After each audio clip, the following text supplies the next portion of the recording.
Good morning dear friend, welcome back multicraft idea. मैं मोहम्मद बिलाल। हम लोग 2 क्लास से पिछले ऑब्जेक्टिव मेटल का पदार्थ का ऑब्जेक्टिव के बारे में डिस्कस कर रहे थे। आज हम लोग ये लास्ट तीसरा ऑब्जेक्टिव है, उसके बाद ये मेटल चैप्टर क्लोज हो जाएगी। ठीक है, खत्म हो जाएगी, बंद हो जाएगी। तो हम लोग इससे पहले जो है अप्रोक्स 25 ऑब्जेक्टिव कर चुके हैं। आज हम लोग उसका कंटिन्यू करेंगे, यहाँ तक ऑब्जेक्टिव हो सकता है। ठीक है, आप जो वीडियो देख रहे हैं इससे पिछला वाला भी, उसमें आप लोग अपना रोल नंबर कमेंट कर देना है। ठीक है, ताकि आप लोग का अटेंडेंस ऑनलाइन हो जाए। तो चलते हैं नेक्स्ट क्वेश्चन में। क्या है? पदार्थ का वह गुण जो तारों में खींचने की अनुमति देता है। ठीक है, वह कौन सा पदार्थ है, उसमें अंदर क्या क्वालिटी होना चाहिए कि वो पदार्थ को तार के रूप में खींचा जा सकता है। ठीक है, तो पहला ऑप्शन है डक्टिलिटी, ठीक है, शोल्डर एबिलिटी, ठीक है, मोलिएबिलिटी या कंडक्टिविटी। ये 4 का ऑप्शन है। ठीक है, सबसे पहले हिंदी जानिएगा तब हम लोग पढ़ पाएगा। डक्टिलिटी किसको बोलते हैं? डक्टिलिटी बोलते हैं तन्य, जिसको बोले ना तन्य पढ़े थे, आकार पर नहीं पढ़े थे। तो तन्य में क्या क्वालिटी होती है? मोबिलिटी। सी नंबर में शोल्डर एबिलिटी, जो शोल्डिंग करते हैं उसको शोल्डर एबिलिटी कहते हैं। मोबिलिटी मतलब क्या चीज है? जिसको ऐसा पदार्थ जिसका अंदर पीट के चादर नुमा बना सके। ठीक है, चादर नुमा बना सके, उसे हम मोबिलिटी कहते हैं, जिसको हम आकार वर्णीय कहते हैं। कंडक्टिविटी किसको कहते हैं? जो आराम से करंट को पास करा, उसको भी कंडक्टिविटी कह सकते हैं। उसके बाद आइए डक्टिलिटी। डक्टिलिटी तन्यता को कहते हैं। ठीक है, तो तन्यता में हम को भी देखे थे क्या कि कोई भी पदार्थ को जिसमें डक्टिलिटी होती है, उसमें क्या करते हैं, उसको पीट के एक तार नुमा बनाया जा सकता है। ऐसा पदार्थ जिसके अंदर डक्टिलिटी होती है उसको क्या करते हैं, पीट के चार नुमा बना सकते हैं। तो सबसे बढ़िया डक्टिलिटी के एग्जांपल जो हम लोग दिए थे कि सोना के एग्जांपल दिए थे कि एक पहले का देखे होंगे 50 पैसा के सिक्का को हम लोग अप्रोक्स 200 मीटर तक उसको लंबा तार खींचा जा सकता है। इसका डक्टिलिटी सबसे अच्छी रहती है। किसकी? सोना का। उसके बाद चांदी का आता है। ठीक है, ये सब क्या इसका अंदर ये डक्टिलिटी का एग्जांपल है। तो पदार्थ का पूछ रहा, पदार्थ का वह गुण जो तारों में खींचने की अनुमति देता है, तो वो कौन सा गुण रहना चाहिए जो तार उसके जरिए तार को खींचा जा सकता है। ठीक है, तो वो हमका क्वालिटी की क्या होना चाहिए? डक्टिलिटी होना चाहिए। ठीक है, ये डक्टिलिटी होना चाहिए, जिसमें हमको क्या कहते हैं, जिसको हम लोग तन्यता कहते हैं। ठीक है, उसका नेक्स्ट क्वेश्चन है पदार्थ के भौतिक गुण में एक है, इसमें से कौन सा है जो भौतिक गुण के अंदर आता है? ठीक है, भौतिक गुण मतलब क्या होता है कि उसमें अगर फोर्स लगाएं तो वो आकृति चेंज हो जाता है, जैसे फोर्स हटा दे तो वो आकृति पहले का आकृति में आ जाता है, जिसको प्रत्यास्थता कहते हैं। ठीक है, जिसको इलेक्ट्रिसिटी कहते हैं। इंग्लिश में हमने इलेक्ट्रिसिटी पढ़े थे ना कि खींचने पर क्या करते हैं, कोई भी फोर्स लगाते हैं तो वो खींचा जाती है, जैसे फोर्स लगाना छोड़ देते हैं वापस अपने सेट में आ जाती है। उसको क्या कहते हैं? प्रत्यास्थता कहते हैं, जिसको इंग्लिश में इलेक्ट्रिसिटी कहते हैं। ठीक है, नेक्स्ट क्वेश्चन आइए पदार्थ के किस प्रकार के गुण आकृति आकार से संबंधित है? ठीक है, आकृति मतलब जो दिख रहा उससे संबंधित है। तो हम लोग जानते हैं केमिकल क्या है, वो अंदर में कैसा रिएक्शन है तो वो हम लोग देख नहीं सकते। ठीक है, मैग्नेटिक है और थर्मल है। फिजिकल को हम लोग क्या करते हैं, गुण, इसका गुण क्या होता है, किस प्रकार का गुण रहता है? आकृति आकार से संबंधित है। वो किसका? वो फिजिकल है। फिजिकल मतलब आराम से हमको देख सकते, बोलते हैं ना फिजिकल फिटनेस है, मतलब देखने में फिट है, तो वो फिजिकल पर डिपेंड करता है। इसका आकार जो है वो किस पर से संबंधित है? फिजिकल से संबंधित है। ठीक है, जिसको हम लोग भौतिक कह सकते हैं। नेक्स्ट क्वेश्चन है तांबा की धातु का उदाहरण है। तांबा, इसका बारे में हम लोग पिछला बार में बहुत मरतब पढ़ चुके हैं कि तांबा किस प्रकार का धातु। ठीक है, तो तांबा मिश्रण है, अलोह धातु है, लोह धातु है, अधातु है। सब मिश्रण किसको बोलते हैं? जो 2 धातु से मिलकर बनता है उसको क्या कहते हैं? मिश्रण धातु कहते हैं। 2 पदार्थ मिल करके एक बना दिया उसको मिश्रण कहते हैं। मिश्रण मतलब क्या है? मिलाना। धातु मतलब क्या हो गया? मेटल जिसे इंग्लिश में कहते हैं। तो ऐसा धातु जो 2 धातु से मिलकर बना उसे मिश्र धातु कहेंगे। अलोह धातु किसको कहते हैं? एगो फेरियस नॉन फेरियस पढ़े थे ना, तो उसमें से जैसे कास्ट आयरन के बारे में पढ़े थे, पिग आयरन, ये सब क्या था? लोह धातु था। ठीक है, ये सब हमारा लोह धातु में आता है। मगर तांबा जो है वो अलोह धातु में पड़े, नॉन फेरियस। फेरियस पढ़े थे, नॉन फेरियस पढ़े थे। तो ये तांबा क्या था? नॉन फेरियस में आता है। और अधातु किसको कहते हैं? जो अपने से करंट को पास होने नहीं देता है। ठीक है, अपने अंदर से करंट को पास होने नहीं देता उसे क्या कहते हैं, अधातु कहते हैं। तो तांबा हमको पूछ रहा है किस प्रकार का धातु का उदाहरण है, तो ये अलोह धातु का उदाहरण है। ठीक है, ये अलोह धातु का उदाहरण है, क्योंकि इसमें ये तो हो ही नहीं सकता, क्योंकि इसमें करंट को रोक देता है जो, उसको अधातु कहते हैं। मगर तांबा का क्या क्वालिटी होता है, आराम से ये दूसरा नंबर पर सबसे अच्छा चालक है, सर्वोत्तम चालक में से दूसरा नंबर पर सबसे अच्छा चालक है तांबा।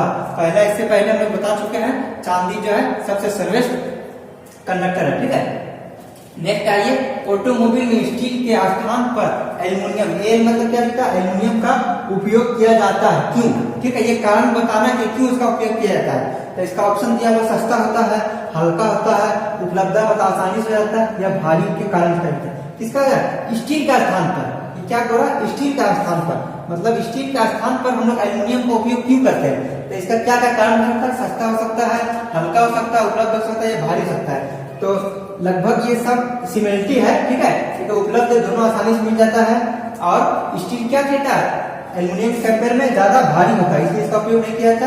और जो है सस्ता, क्या है सस्ता, तो ज्यादा सस्ता हमको क्या मिलती है, स्टील ही मिल जाती है एल्युमिनियम के कंपेयर में। तो हम लोग का इसका मेन मुख्य कारण क्या है, ये स्टील जो है सस्ता, हल्का होता है, किसके कंपेयर में, एल्युमिनियम के कंपेयर में। ये स्टील के कंपेयर में एल्युमिनियम ज्यादा हल्की रहती है, इसलिए ऑटोमोबाइल में इसका उपयोग किया जाता है। क्या है, क्योंकि ऑटोमोबाइल में वो गाड़ी जो है, वो पार्ट जो है ज्यादा भारी नहीं हो जाए। ठीक है, इसलिए इसका स्थान पर किसका इस्तेमाल करते हैं, एल्युमिनियम का इस्तेमाल करते हैं, क्योंकि स्टील जो है वो भारी होता है। ठीक है, एल्युमिनियम जो है वो हल्की होती है, इसलिए इसका उपयोग किया जाता है। नेक्स्ट क्वेश्चन है, किस धातु के अंदर कॉपर, टिन और जिंक का मिश्रण होता है। किस धातु के अंदर कॉपर, टिन और जिंक का मिश्रण होता है। ठीक है, तो लेड है, ब्रास है, ब्रोंज है, एल्युमिनियम है। एल्युमिनियम तो किसी चीज का मिश्रण होता ही नहीं। ठीक है, ब्रास होता है, मगर कॉपर और टिन का नहीं होता है, लेड भी कॉपर और टिन का नहीं होता है, तो इसका क्या, ब्रोंज होती है। ठीक है, ब्रोंज क्या चीज है, ये मिश्र धातु है, किसका किसका, कॉपर, टिन और जिंक का मिश्र धातु है ब्रोंज। इसके बाद नेक्स्ट क्वेश्चन क्या बोला, इनमें से कौन एक अधातु है। ठीक है, अब अधातु के एग्जाम्पल हम लोग क्या पढ़े थे, इसके बारे में हम लोग पढ़ चुके हैं। अधातु बारे का, अधातु क्या था, ऐसे धातु को कहते हैं जो करंट को पास नहीं करने देती, करंट को रोकने की क्षमता रखती है, उसको हम लोग अधातु कहते हैं। देख लीजिए, कॉपर क्या है, कॉपर तो हम लोग सबसे अच्छा चालक है दूसरा नंबर पे, तो ये तो अधातु हो ही नहीं सकता, ये पहला में छट गया। दूसरा नंबर पे देखिए माइका, माइका क्या है, माइका हम जब इंसुलेटर के बारे में पढ़े थे, तो हम लोग इसका बारे में, जिसको हम लोग कुचालक बोलते हैं। ठीक है, इसका बारे में पढ़े थे कि ये क्या होता है, ये अधातु होती है, क्योंकि ये करंट को पास करने नहीं देती है। ये भी बहुत अच्छा अधातु है जो करंट को पास नहीं करने देती है, माइका। ठीक है, जिसको हम हिंदी में क्या पढ़े थे, अभ्रक के बारे में पढ़े थे। ठीक है, अभ्रक क्या है, वो करंट को रोकने की कैपेसिटी रखती है, बहुत अच्छा इंसुलेटर है ये अधातु, बहुत अच्छा धातु। ठीक है, तो हमारी ये ऑप्शन हो जाएगी। और स्टील क्या है, स्टील भी एक धातु है जो करंट को पास करना देती है। ब्रास भी क्या है, इसका भी ये भी मिश्रण है। ब्रास के बारे में पढ़े थे हम लोग कि होल्डर के नट में चाहे कॉस्टली जगह में इसका ब्रास का इस्तेमाल किया जाता है। स्टील भी धातु है, ये भी धातु है, ये भी धातु है, सिर्फ माइका छोड़ के बाकी सब धातु है। बाकी ये माइका हमारी अधातु है, क्योंकि माइका को इंग्लिश में क्या कहते हैं, हिंदी में अभ्रक कहते हैं। ठीक है, तो फिर से समझ लीजिए क्या है, पूछ रहा है कि पदार्थ का वह गुण जो तार में खींचने की अनुमति देता है, कि मतलब ऐसा कौन सा पदार्थ है, इसका अंदर क्या खूबी होना चाहिए जिसको हम पतला तार की तरह खींच सकते हैं। ठीक है, यही बोला कि पतला तार की तरह खींच सकते हैं। तो क्या चीज है, डक्टिलिटी, जिसको हम तन्यता कहते हैं। ठीक है, सोल्डरिटी को भी नहीं कर सकते हैं। मोबिलिटी मतलब क्या है, इसको पीट पीट के चद्दर नुमा बना सकते हैं घरों, मगर तार जैसे नहीं खींच सकते हैं। ठीक है, जिसको हम लोग आघातबंदी कहते हैं, इसको तन्य कहते हैं। ठीक है, अब कंडक्टिविटी जो करंट को पास करवाते हैं उसको कंडक्टिविटी कहते हैं। और ये डक्टिलिटी किसको बोलते हैं, तन्यता, जो पदार्थ को पतली पतली तारों में कन्वर्ट किया जा सकता है, उसको पतली पतली तार जो हम खींच सकते हैं उसको हम लोग कहते हैं डक्टिलिटी। ठीक है, इसको हिंदी में तन्यता कहते हैं। फिर इसके बाद आइए नेक्स्ट क्वेश्चन क्या है, पदार्थ के भौतिक गुण में से एक है। ठीक है, कौन सा ऐसा गुण है जो भौतिक गुण को दर्शाता है, तो इलेक्ट्रिसिटी, जिसको प्रतियास्था कहते हैं। ठीक है, प्रतियास्था कहते हैं, उसको इलेक्ट्रिसिटी कहते हैं। अम्लीय नहीं होगा, क्षीर नहीं होगा, गुप्त ऊष्मा नहीं होगा। वो क्या बोला, भौतिक गुण मतलब क्या हो गया, कोई भी बाहर से हम लोग फोर्स लगाएं तो वो क्या करता है, खींचा जाती है। जैसे फोर्स लगाना छोड़ देते हैं तो वो वापस अपने शेप में आ जाती है, उसको इलेक्ट्रिसिटी कहते हैं। ठीक है, उसको इलेक्ट्रिसिटी कहते हैं, प्रतिष्ठा कहते हैं। नेक्स्ट क्वेश्चन है, पदार्थ के किस प्रकार के गुण आकृति आकार से संबंधित है? आकृति मतलब फिजिकल से संबंधित है, तो इसका ऑप्शन हम लोग देते हैं, इसका फिजिकल हो जाती है आकृति। आकृति मतलब क्या हो, बनावट। ठीक है, तो वो किस पर डिपेंड करता है, फिजिकल जो दिखता है, बोलते हैं फिजिकल फिटनेस, मतलब देखने में फिट होना चाहिए, तो वो फिजिकल पे हमारी डिपेंड करती है। नेक्स्ट क्वेश्चन है, तांबा की धातु का उदाहरण है? तांबा की धातु का उदाहरण है, यहाँ लिखा हुआ मिश्र धातु। मिश्र धातु मतलब क्या, तांबा किसी का दो पदार्थ से मिलके दो धातु से मिलके एक धातु थोड़ी बनाई है, तो एक ऐसा एक धातु है। जैसे जिस तरह से हमारा एल्युमिनियम हो गया, एल्युमिनियम में किसी का धातु नहीं है। ठीक है, वो उदाहरण में ये मतलब फेल हो गया है। उसके बाद आलोह धातु, जिसको नन फेलियस कहते हैं, तो ये नन फेलियस में पढ़े थे हम लोग, तो तांबा के बारे में भी जिक्र किए थे, तांबा के बारे में डिस्कस किए थे। मतलब ये आलोह धातु हो गया, तांबा क्या हो गया, आलोह धातु हो गया। फिर लोह धातु में कास्ट आयरन के बारे में हम लोग डिस्कस किए थे, वो आलोह धातु हो गया। ठीक है, और धातु जो करंट को पास नहीं करवा देता, तो तांबा तो ऐसा हो ही नहीं सकता कि करंट को पास नहीं करवा देता, क्योंकि ये दूसरा नंबर पे सबसे अच्छा कंडक्टर है, धातु। ठीक है, उसके बाद नेक्स्ट चलिए, ऑटोमोबाइल में, ऑटोमोबाइल क्या करता है, गाड़ी का जो पार्ट्स बनाती है ना, गाड़ी जिसमें बनती है उसको हम ऑटोमोबाइल सेक्टर कहते हैं। ठीक है, उसको ऑटोमोबाइल सेक्टर कहते हैं। में स्टील के स्थान पर एल्युमिनियम का उपयोग किया जाता है। क्यों, ये कारण पूछ रहा है कि ऑटोमोबाइल में स्टील के जगह पर एल्युमिनियम का इस्तेमाल किया जाता है, क्यों इस्तेमाल किया जाता है, कुछ तो कारण होगा, वरना स्टील का इस्तेमाल करते हैं। तो वो ऑप्शन दे रहे हैं कि सस्ता होता है, हल्का होता है, उपलब्ध मतलब का आसानी से मिल जाती है, चाहे भारी होती है। तो याद रखिए, इसका मेन कारण, ये सब कारण है, मगर मेन ये कारण तो हो ही नहीं सकती, क्योंकि एल्युमिनियम जो है वो स्टील से ज्यादा भारी नहीं होती। ठीक है, उपलब्ध स्टील भी उपलब्ध आसानी से हो जाती है, इसमें कोई दिक्कत नहीं, मगर मेन मुख्य कारण क्या है, वो एल्युमिनियम जो है स्टील के कंपेयर में ये ज्यादा हल्की होती है। ठीक है, इसलिए इसका इस्तेमाल किया जाता है। जाहिर के बाद कोई गाड़ी जितना ज्यादा भारी होगा उसका माइलेज उतना कम देगी, इसलिए स्टील का के जगह पर एल्युमिनियम का इस्तेमाल करते हैं। और स्टील में हमको जंग लगने की संभावना है, एल्युमिनियम में हमारा जंग नहीं लगती है।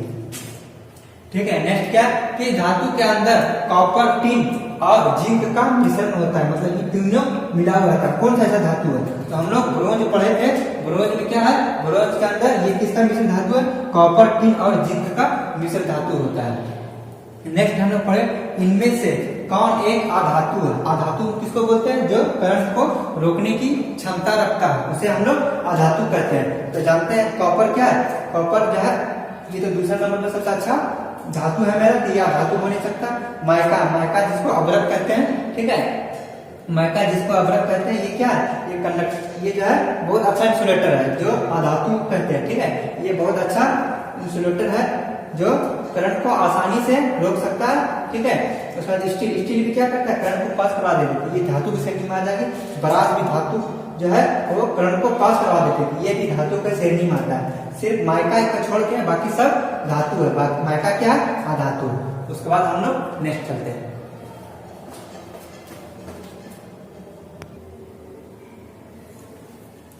चलिए अब नेक्स्ट क्वेश्चन देखते हैं। नेक्स्ट क्वेश्चन क्या है, निम्नलिखित धातुओं का उनके कार्बन प्रतिशत से मिलान कीजिए। ठीक है, ये क्या बोल रहा है कि ये सब धातु दिया हुआ है और ये कार्बन का परसेंटेज दिया हुआ है, तो किसका किसका कौन सा कार्बन परसेंटेज है वो उसका मिलान करने के लिए बोल रहा है। ठीक है, तो हम लोग ढलवा लोहा के बारे में डिस्कस किए थे। ढलवा लोहा जो है इसका कार्बन परसेंटेज कितनी होती है, तो हम लोग पिछले क्लास में क्या पढ़ चुके हैं, इसका परसेंटेज जो है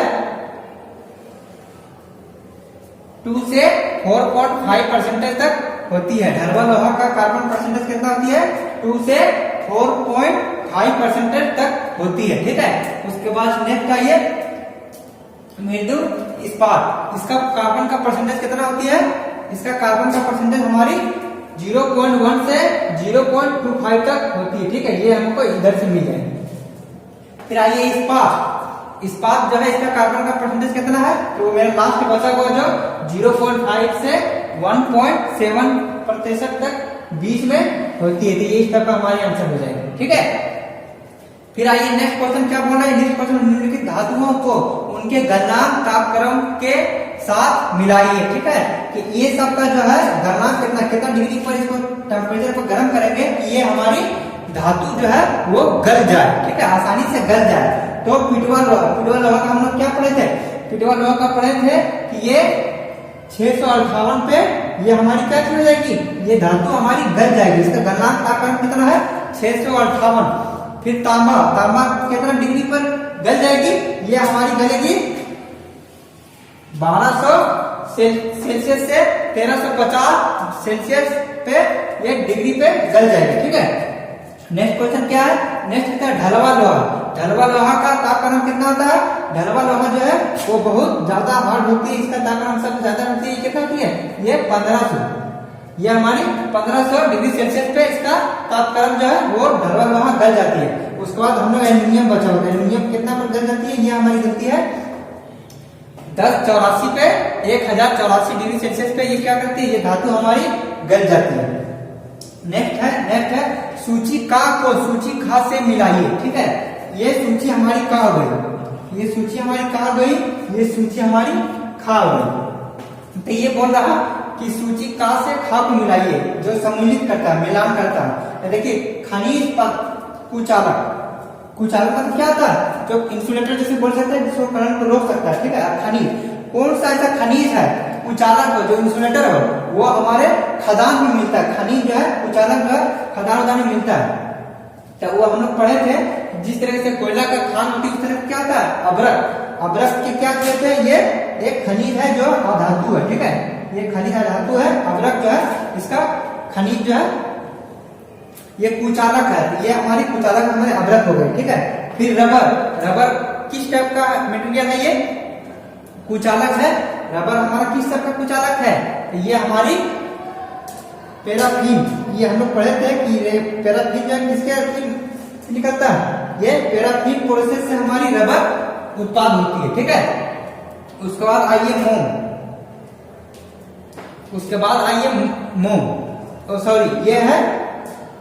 ये रबर तो हमारा एबोनाइट से तैयार होती है, एबोनाइट से तैयार होती है हमारी रबर। ये हम स्टेप हो गया,